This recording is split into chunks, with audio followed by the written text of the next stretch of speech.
So now there's proof from an audio. According to Kelsey, own words, that was played in court today, Kelsey stated on that audio tape that she saw Tory shoot Megan. Damn. Now, Kelsey, I don't know about you, girl. What is it? Did you see it or did you not see it? Well, anyway, I'm back. Like I said, I would, because I found this out. I found it out tonight. So we just want to get into it. So it reads, Rolling Stone magazine. It reads, bombshell interview with Megan Thee Stallion's ex-pal played at Tory Lanez trial. He was shooting. In a damaging day for Tory Lanez defense, jurors heard audio from Blow Blah Blow interview that Megan Thee Stallion's former friend Kelsey Harris gave to prosecutors last September, in which she vividly recalls the shooting that left Megan with gunshot wounds to the feet.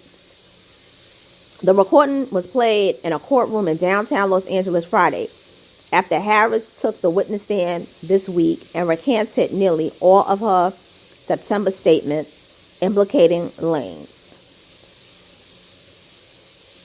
Harris, also known as Kelsey Nicole, was heard on the recording corroborating Megan's prior testimony that Lanez, whose legal name is Daystar Peterson, opened fire on the Sweetest Pie rapper during a drunken roadside dispute in the pre-dawn hours of July 12, 2020.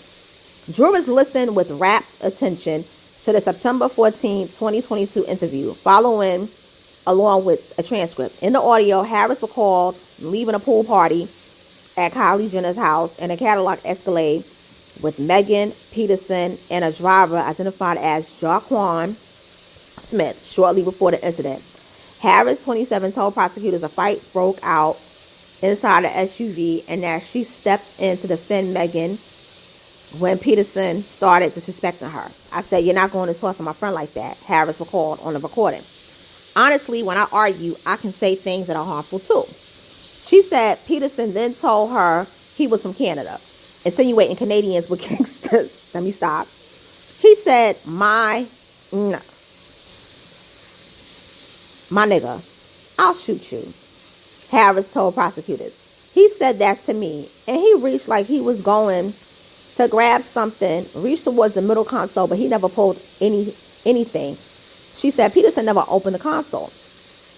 "I was like, okay, if you're going to shoot me, I guess it's my time to go. If you shoot me, just know I have people that will ride behind me, my support," she responded, according to her interview. Harris told prosecutors Megan then got off the SUV, returned a short time later, and that the fighting resumed. At this point, they're arguing about each other's artistry. She's telling him, "You're only this and that because you're on a remix as Jack Harlow," Harris told prosecutors. They were just hitting each other over their careers. I believe that. Harris said Peterson then ordered Smith to stop the vehicle because he wanted the women out. "This is my car," he reportedly said, according to Harris. Smith pulled over and Megan jumped out of her seat. First, Harris said, "I get out of my side and no sooner do you know you start hearing gunshots going off. I looked up maybe about the second or third gunshot. You see Tory, he's now in the front seat. I guess he must have jumped over in a smooth transition and he's leaning over the door," she said, saying the door was open at this point. "He's shooting over the top of the door," Harris told prosecutors. "He's leaning over the front passenger door. And he was shooting the gun." Harris describes her own position as being outside the car, but still behind the passenger's door, in a very close proximity to the gunfire. Megan was walking away when this happened, but by the third or fourth shot, she was facing towards us. And I would describe it as like a deer in headlights. "Look," Harris said, "the way Tory was angling the gun, it wasn't like straight, it was like down, definitely in her direction," she said. Harris told prosecutors she didn't hear Peterson saying anything. Peterson listened to the recording while seated at the defense table on the 5th day of the felony assault trial. The Love rapper has pleaded not guilty to 3 felony charges in the high-profile case. assault with a firearm causing great bodily injury, concealing a loaded unregistered firearm in a vehicle, and the recently added count of discharging a firearm with gross negligence. Oh, Lord. And like, according, if he's convicted, he's going to face 22 years and 8 months in prison, and he'll subsequently be deported since he's only a citizen of Canada and not the U.S. Now, the Los Angeles County Superior Court David Hereford ruled late Thursday that he would allow jurors to hear the full recording after he initially excluded it. Prosecutors played a small portion of it Wednesday, but Hereford appeared to shut it down during a sidebar. Harris repeatedly said she remembered making her September statement, but stated she hadn't been truthful. Hereford changed his mind Thursday and allowed the recordings to come in after prosecutors said Peterson's defense lawyer had opened the door by impugning the prosecutor's integrity during his cross-examination of Harris. The lawyer, George McDessian, had asked Harris whether prosecutors misled her into thinking she wouldn't have to testify at trial if she told them that they wanted to hear. In his opening statement, McDessian introduced the theory that Harris could have been the shooter, but investigators never tested the gun for her DNA. Though she refused to implicate Peterson during her combative turn on the witness stand Wednesday and Thursday, Harris called the defense theory that she pulled the trigger ridiculous. She also vehemently denied taking any hush money from Peterson during both her September interview with prosecutors and her live testimony. In the recording played Friday, Harris told prosecutors that Peterson assaulted seconds after the shooting when she went into defense mode and stepped in front of Peterson to block his path to Megan bleeding in the driveway. My adrenaline was so high, I don't know if he was hitting me with a closed fist, with a closed first of slapping me. It was just a physical altercation. She said, adding that Smith picked her up and moved her, allowing Peterson to make his way to Megan. Harris said she jumped into the driver's seat of the SUV and jerked the vehicle to cause a distraction. It worked, she said. It did exactly what I wanted it to do. It got Tory away from Megan. He got to me really quick and started pulling me by the hair. He was pulling me by my hair really hard. Oh, wow. Ooh. Oh, wow. This is no joke. Harris says she wasn't in fear for her life when the shooting happened, but then I became afraid for my life when he started pulling my hair really, really hard. He was pulling my head, my neck, and my hair. She said the tug-of-war broke a necklace she was wearing and caused her fake nails to break off. She said Peterson finally snapped out of when she said, Tory, what are you doing? Harris spoke largely uninterrupted during the recorded interview, describing the alleged events with lots of detail in chronological order, a marked departure from her live courtroom testimony, where she repeatedly said she couldn't remember what happened. Harris also broke down, crying at points, but told prosecutors she was eager to tell her side of the story because she felt like Megan abandoned her after the shooting, declining to clear her name in statements on social media. I have nothing to hide, Harris told prosecutors. My purpose in seeking my truth is that I just want to free myself from this. Now it all makes sense. Now it all makes sense. I believe everything she said in that recording. This makes sense. He didn't go into attack mode, according to Kelsey, until they were trading jabs at each other involving their careers. So basically, Megan hit a nerve with Tory when she said, you're only this and that because you're on a remix with Jack Harlow.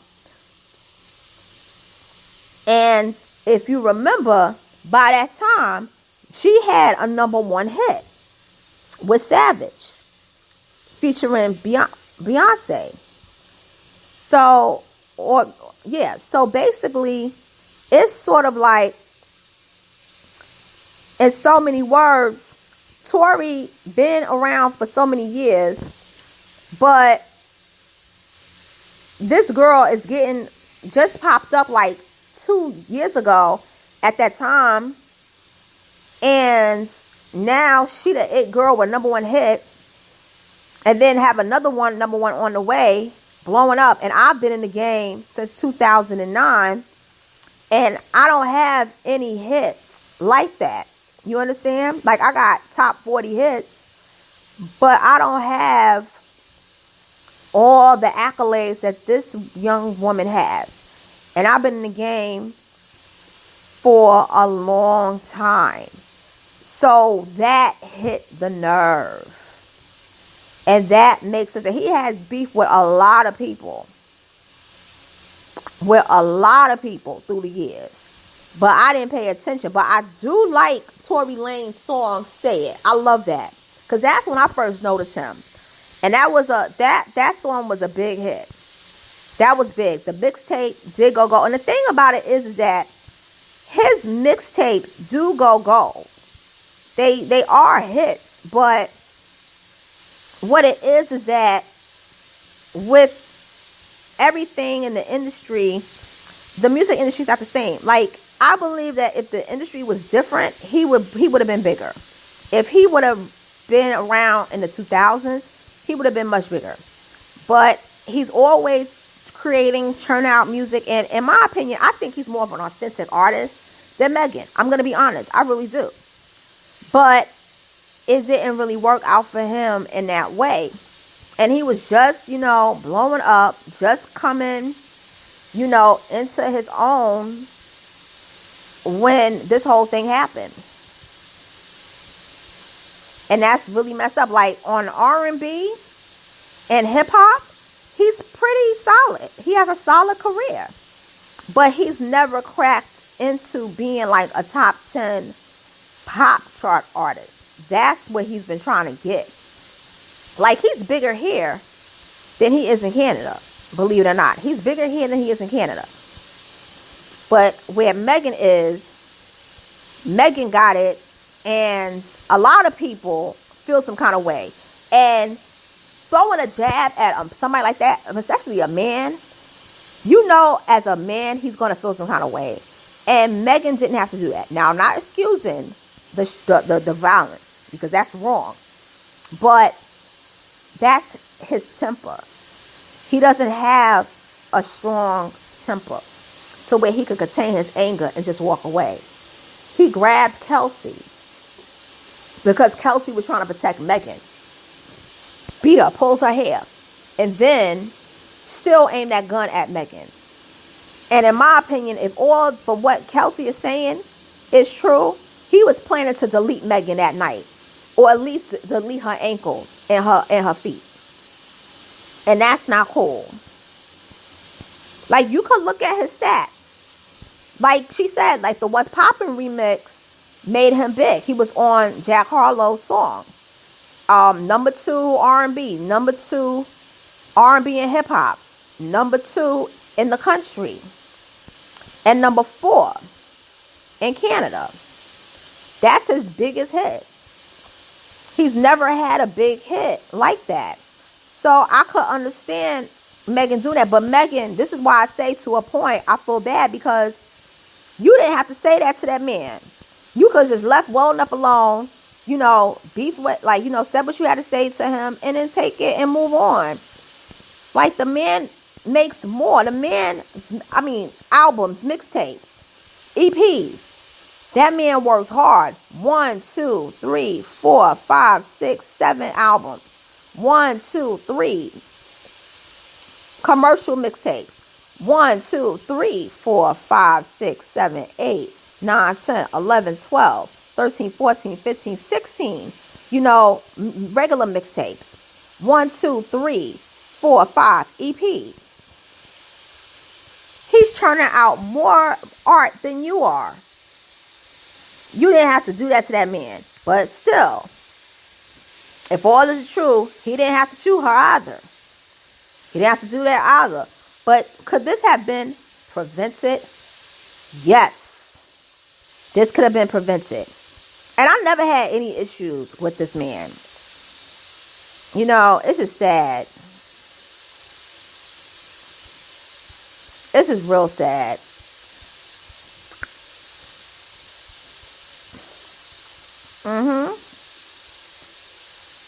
So with that being said, I can't really even trust Kelsey, because my thing is, she invokes her Fifth Amendment rights, but should she be should